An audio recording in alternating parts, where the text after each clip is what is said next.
Welcome to the third session. I think it's the third session of talking about computers. Yeah, so we're going to start off talking about penetration. Penetration, we're concerned with the diffusion of innovation theory is concerned with penetration rates, okay? Well, the personal computer has about 90% of the people in America have them, more or less.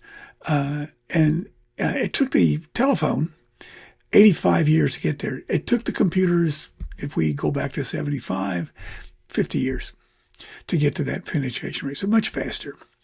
Now, one of the reasons is this, that I'm showing you this picture. This is a picture of an Osborne Executive portable computer from 1982.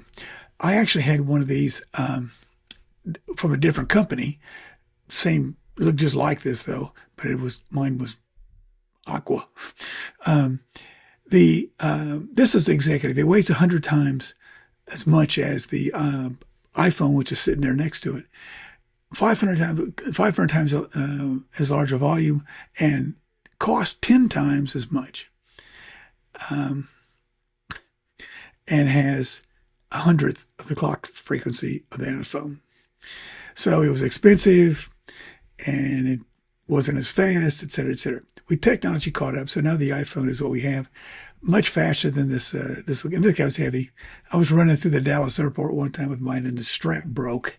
You can see how it closes up to be a little suitcase, but it was very heavy. I don't know how much heavy it was, but it was very heavy. So anyway, just wanted to sort of illustrate how we changed from 82 to 2007. I want to mention this also. This is a sort of Moore's law, is sort of something that Gordon Moore, who was one of the people in Intel, the chip company, he suggested that what's going to happen is the number of transistors that can be placed on an integrated circuit is going to double about every 2 years. Now, the integrated circuit is invented in 1958. He first made this proclamation in 1965. Okay, so now it was every 2 years, and eventually it became about every 18 months. He said this in 65, but it was pretty well valid up to about 2020, and then it's not so valid. But it was very amazing how he predicted how the speed was going to go because he was working at the chip company. Speaking of chips, this is what the chip was. This is the Intel chip where he was working. This is the central processing unit. Okay?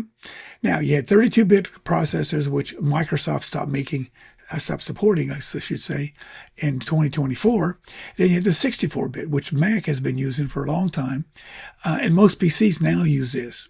Not just, Dell and HP, but just about all of them use the 64-bit processing unit now. You get better graphics, it's much faster, and you can process more RAM. Now, in addition to the CPU, you have memory. Now, I want to make sure you understand this. RAM, when somebody says talk about RAM, they have random access memory. That's what it stands for, random access memory. It's active when the computer is turned on, and it's not permanent. If you have something in RAM, and the RAM memory, and you turn your computer off, you lose it all. Okay?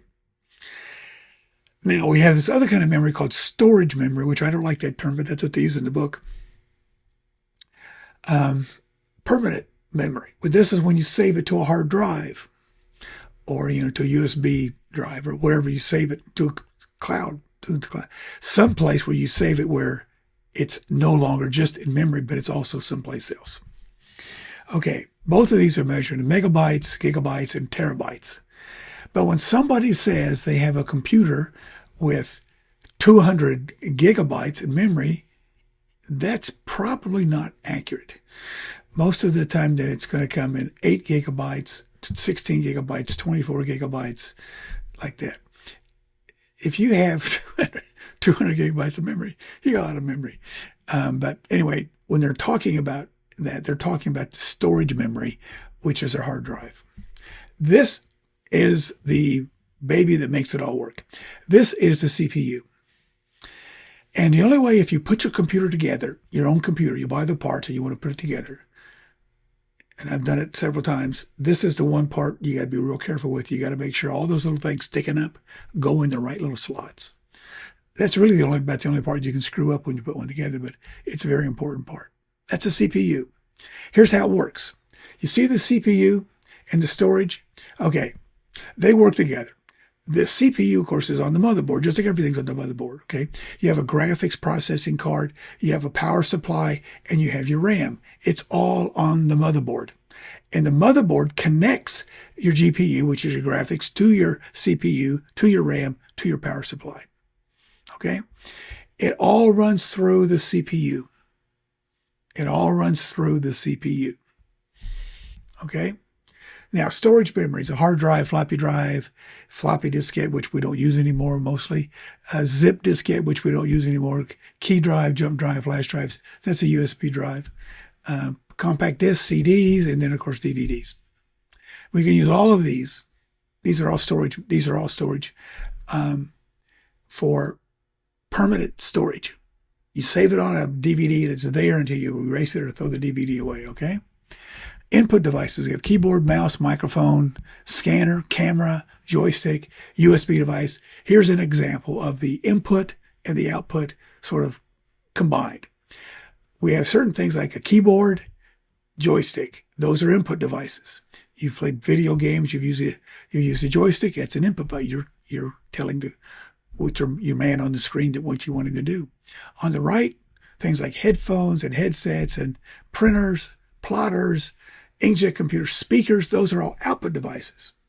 Then you see there in the middle we have cameras and we have pen drives or USB drives, a touch screen, a CD, DVD, fax. These combine input and output.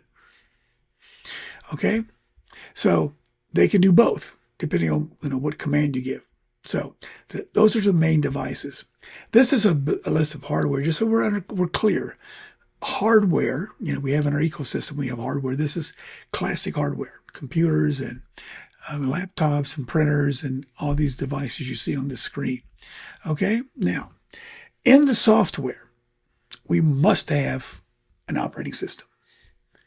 Okay, I mentioned this before. I think maybe on one of the other lectures. The three main ones, really there's only two main ones, but I put the third one in there because I used to use it all the time. Microsoft and Apple and Linux. That little penguin is Linux. Okay? They're operating systems. We have applications like Word, like Excel, like Zoom. Those are applications. An operating system is what connects the software that you put in your machine, like Microsoft, with the hardware so it will work and you'll get what you want, okay? Now, in this arena of OS, operating systems, Microsoft has been and continues to be the 800-pound gorilla. Bill Gates dropped out of school to start it back in 1975 when he saw the MITS Altair 8800 was on the cover of Popular Mechanics. He franked out. He said, we got to start doing something. By 2022, he had 94% of the PCs in the world had some version of Microsoft Windows on them. There have been several versions of Microsoft Windows. 94%. Every time you bought a computer, in Africa, he made $16. So that's why he's a billionaire now. Okay? It dipped below 90% for the first time in 2008, and it's now around 70% because other operating systems, most notably Apple, has gained market share. Okay? Here, the globally Android, which is also, it's an operating system for the mobile devices, because Microsoft really doesn't have a very viable mobile device OS. They have one, but it's not very popular. 73% of the world uses Android, where only 26% of the world uses Apple, which uses an operating system, iOS. This is on their mobile. And the mobile is by far the most popular computer in the world because it's the most affordable.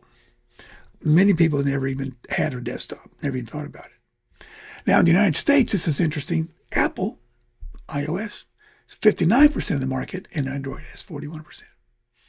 So Apple's really big in the United States. Android is big every place else.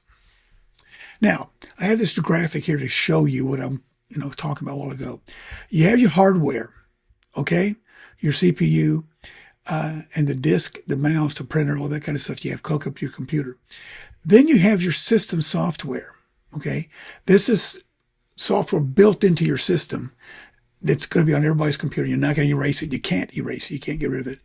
And that's part of your operating system will be part of that. And your operating system then is going to be you can see it's the go-between between your application software like word processors, databases, spreadsheets, browsers, etc. This is the OS, the application software, talks to the hardware through the operating system. So the operating system is crucial. If you don't have that, you don't have a computer. And that's what the MIT S8800 didn't have. They didn't have an operating system. Bill Gates went out there and gave them one. Okay. This just shows some of the different OSs and how you would use them. Playing games, you use Windows. Hacking, you would use Linux. Video production, you probably use OS X, but you can also use Windows. It's pretty good at it. It's better now than it used to be. And if you want to watch porn, it doesn't matter. You can watch them on any of those three operating systems. Here's some of the things about the global market of different operating systems. You can see Microsoft has 4% of the laptop operating systems. Apple, 17%. Lenovo, which used to be IBM, 15%. HP, 12%. You can see that this is showing you that most of these, with the exception of Apple, most of these are going to be using some kind of, in the laptop, some kind of Microsoft operating system. So that's why they have such a big share. Okay, and this is a market share that has to do with the screen size. The most common screen size of laptops, 15 to 16.1.9, so 15 to 17 inches. That's the one that most people get. Next comes in there, you can see where it's the 13, and it's usually about the price. Okay, the most popular PC in the United States is the HP. The HP laptops. They sell them at Costco, they sell them at Sam's, they sell them at Walmart, they sell them all over the place. And they're the most popular. And I've had them and I don't like them, but some people do like them. Apple is the second most popular. I've had Apples. I've had Dells. I've had other brands as well that are no longer existent. They got bought out. Dell's the third most popular, and like I said, I used to use those all the time. Mostly anymore, I typically tend to use Apple, but that's just me. So I said a while ago that about 90% of people have a computer. 83% of that is usually laptops. So the desktop computer market is shrunk. It still grows. I'm sorry, it still grows, but it doesn't grow near as fast as it used to. People still buy. Mostly businesses buy them now, and universities buy them. Although our university will not allow faculty to buy anything except laptops. Okay. Speaking of our university, what is the role of these computers in education? Well, we have Plato was one of the first ones back. It started back in the 60s. It was a digital learning system, very, very, very old. Okay, now the LMS, which is a learning management system like Blackboard, which you may be using, online classes and simulations. This expands the global access to knowledge because I've had students from different countries in my classes and the online classes. That's not unusual at all to have them from Asia or from Japan, South America, and certainly from Europe. And in fact, matter of fact, sometimes we've had teachers. For example, we had a teacher who was teaching from Italy. We had another teacher who was teaching from Morocco. We had another teacher who was teaching from Indonesia. So this changes the geography, okay? That's a huge part of it. Okay, in business, it enables virtual meetings, data analytics, just like it does in education. Facilitates international collaboration, and it's central to the digital transformation.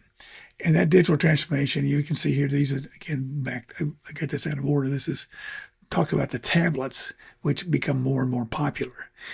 It makes Apple now selling more than Microsoft. And you can see there's the speculation for 2021, 2031, not much is going to change, except iOS will maybe gain a little bit, not very much on Android. Windows might get a little bit more of the market, but not much. Okay, so the trends are flash drives. We don't have floppy drives, so we save stuff on flash drives or in the cloud, which I always recommend you put it in the cloud because then you have access to it wherever you are. Don't have to worry about it. And if somebody steals your computer or if somebody trashes your computer, you still have your stuff. So I strongly suggest that you use cloud computing if you don't already. Okay, portable PCs passed desktops in sales back in 2008. So they have been the major type of computer being sold until the tablets came along. And tablets continue to rise in popularity. Desktops get less popular, laptops get more popular, and so do tablets. Some people even call tablets laptops. I don't. Okay, a couple other things. Smaller is better. Intel is still king of the chip market.